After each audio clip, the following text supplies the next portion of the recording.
นี่มาแต่ได้แต่ว่าบุหูเขาเป็นอย่าง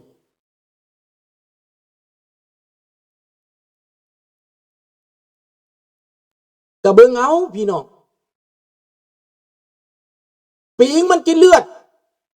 เจ้าก็ให้มันกินต่อไปกินปิงมันดูดเลือดเนี่ยปิงข้าวมันดูดเลือดให้มันกินธรรมชาติมันให้มันกินมันดูดไปแทนที่จะเห็นใจประชาชนลาวรัฐบาลกดขี่เองประชาชนบ่เห็นบักทองรุ่นเป็นเทวดาเห็นบักทองไส้เป็นเทวดาประชาชนลาวอย่าหัวมันเขาปากบ่ได้ก็ยิ่งซ้ำเขาเติมก็ย้อนเจ้านั่นแหละเพราะเจ้าคิดว่าจะได้แรงงานดิเจ้าไปพร้อมรัฐบาลเถื่อนรัฐบาลโจรในต่างประเทศนี่นะถ้าเจ้าเป็นโจรถ้าเจ้าทรมานประชาชนเจ้าเองโลกเขาคอนแดมเจ้าบ่เคยคอนแดมจักเถื่อเจ้าบ่เคยประนามจักเถื่อ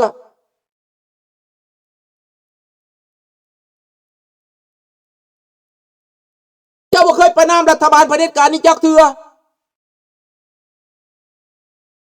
เป็นรูปลูอยู่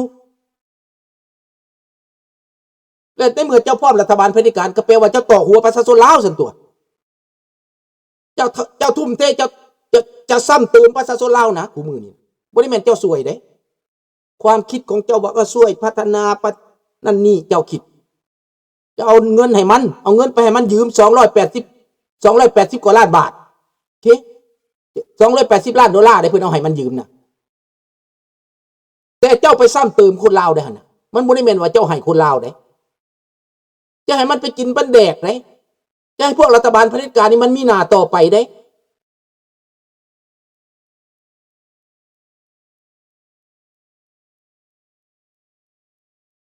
คนลาวนี่แปลกอยากให้คนลาวในที่อ่อนแอนั่นคือต่อสู้แต่คนลาวนอกอยู่กับประเทศมหาอำนาจอยู่กับสื่อทางอิทธิพลระดับโลกกับ NGO องค์กรโลกแต่จะให้คนอ่อนแอในประเทศทำนี้แหละคนอยู่ต่างประเทศดีละบ่เขายังเว้าหั่นน่ะตาราเขาหนีไปแล้วเขาสละแล้วนะเขายังมีเว้าอยู่หั่นน่ะถือว่าบุญหัวหลายแล้วถือว่าบุญหัวหลายเด้มันเรื่องอะไรเขาจะไปสนใจฮะแล้วคุณอย่าให้คนอ่อนแอแบบนั้นคุณอย่าไปช่วยรัฐบาลคอมมิวนิสต์แต่มันเข้มแข็งแบบนั้นให้มันเหยียบหัวประชาชนอยู่ต่อไปสุดแล้วลุงก็ว่าความจริงแล้วลุงว่าความจริงสุดๆอะไรนี่บ่ได้ปิดบังอย่างไรช่วยมันต่อไปให้มันยืมเงินต่อไป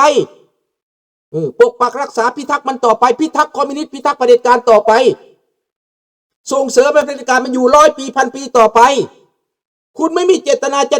จะปกป้องเหรอคุณไม่ได้ฝันหาประชาธิปไตยเหรอไม่เคยฝันหาประชาธิปไตยเหรอไม่เคยอยากให้ประชาชนลาวมีประชาธิปไตยเหรอก็เหยียบหัวประชาชนลาวต่อไปสิเอาเป็นทาสต่อไปเป็นแรงงานต่อไปไม่เป็นไรคนในต่างประเทศเขาอยู่ดีกินดีแล้วเขาจะไปเปลืองตัวทำไมถามเบิ่งรุ่นลูกผมมันจะไปไหมมันจะยอมไปตายแทนไหมไม่มีทางพูดความจริง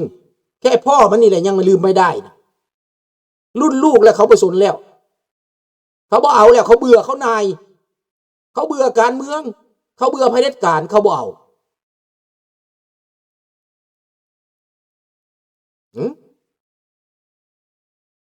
คุณฝันบอกคนที่เขาไปอยู่สบายแล้วเขาสิอยากมาถูกเขาสิอยากมาให้เจ้าไปข่าไปแกงเขา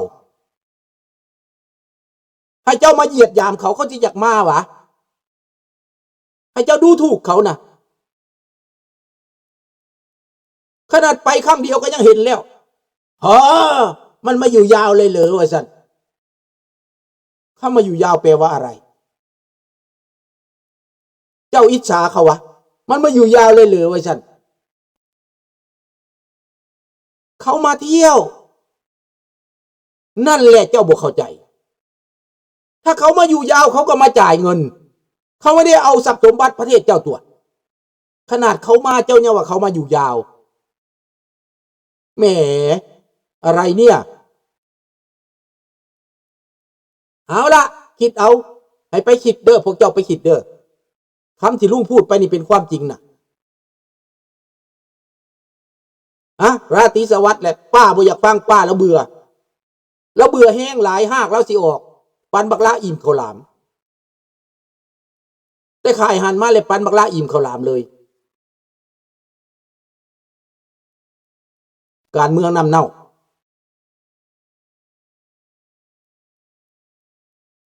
เป็นความจริงน้องธนพรเจ้ารับได้ก็รับได้รับไม่ได้ก็เต็มเลยเต็มเลยเต็มกระแต้หูที่พูดให้ไปเจ้าไว้เบิ่งการเมืองอเมริกาแม่อเมริกาเขาบ่ส่งเสริมเผด็จการเขาส่งเสริมเจ้าเป็นพระสัตย์ไตแล้วเจ้าจะมาค้าขายกับข่อยจะไปลงทุน100 ล้าน1,000 ล้าน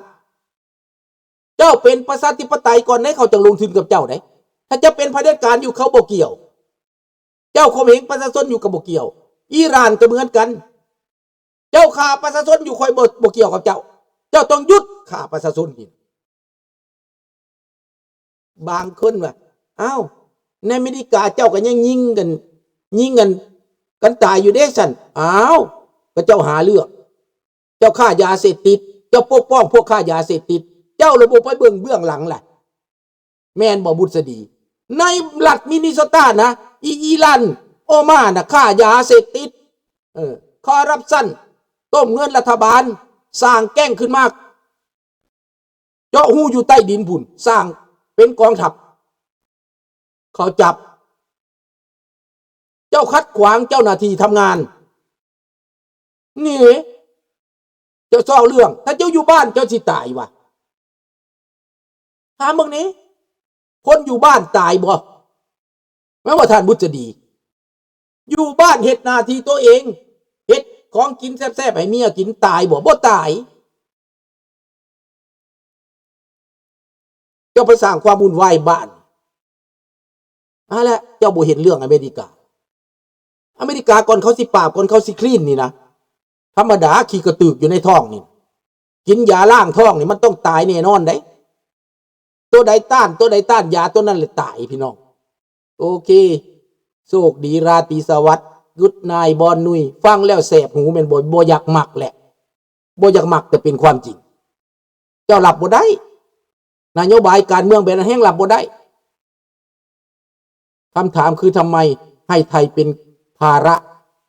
ขึ้นมาที่ไทยเอาคำลุงมาเปลี่ยนว่าแล้วไทยว่าเราไทยสบายแล้วไทยจะทำให้แบบนั้นทำไมจริงไหมเอาคำลุงมาแทนเป็นประเทศไทยดีไปขึ้นเด้อรัตราเอาให้ไปขึ้น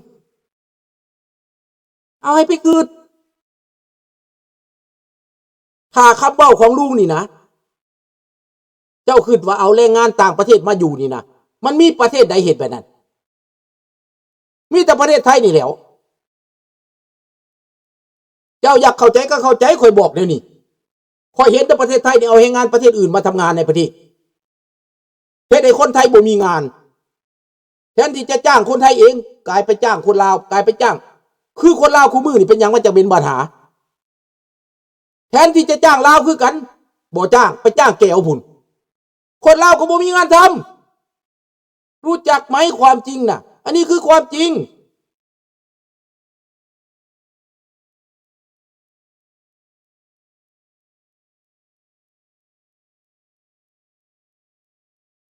ญี่ปุ่นเอาเนปาลมาเขาก็เอามีกำหนดนะญี่ปุ่นเขามีกำหนดนะเขาไม่ได้เอามาเป็นล้านนะ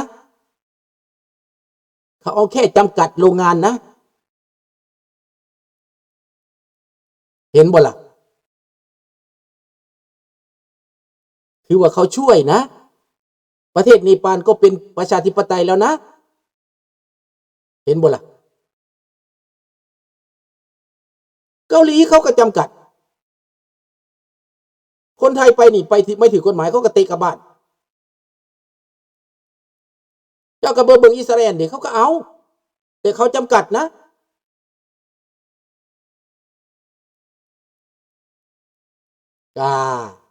เจ้ารับบ่ได้มันบ่เจ้าอยากเป็นแบบนั้นเจ้าก็เป็นอิสราเอลเขาก็เอา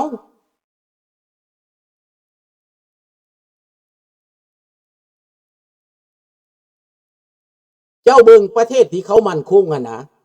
เขาบ่เอาแรงงานต่างประเทศหลายปานนั้นดอกแคนาดาก็เอาบางอย่างแรงงานสำหรับเก็บหมากไม้นี่นะนี่ทางบ้านข้าพเจ้านี่มีฟาร์มหมากสตรอเบอรี่ฟาร์มหมากอันนั้นเขาเอาเท่านั้นได้แต่ประเทศไทยนี่จนบ่ฮู้ใครเป็นไผแล้ว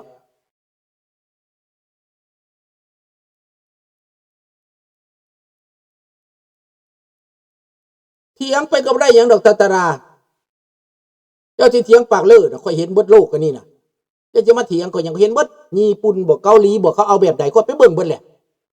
ค่อยไปเบิ่งเบิดแล้วเนาะเอาแหละเจ้าอยากดำเนินนโยบายแบบนี้ก็ดำเนินต่อไปแต่ญี่ปุ่นเขาบ่ได้มีผลกระทบใดคนไปนะบ่ได้เป็นคอมมิวนิสต์ได้พี่น้องแต่เจ้านี่ดินต่อแผ่นกันโลดเจ้านี่นะต่างกันเด้อบายคันบ่เข้าใจซ่านนี่ก็ซ่านหน้าจังเข้าใจเด้อจบ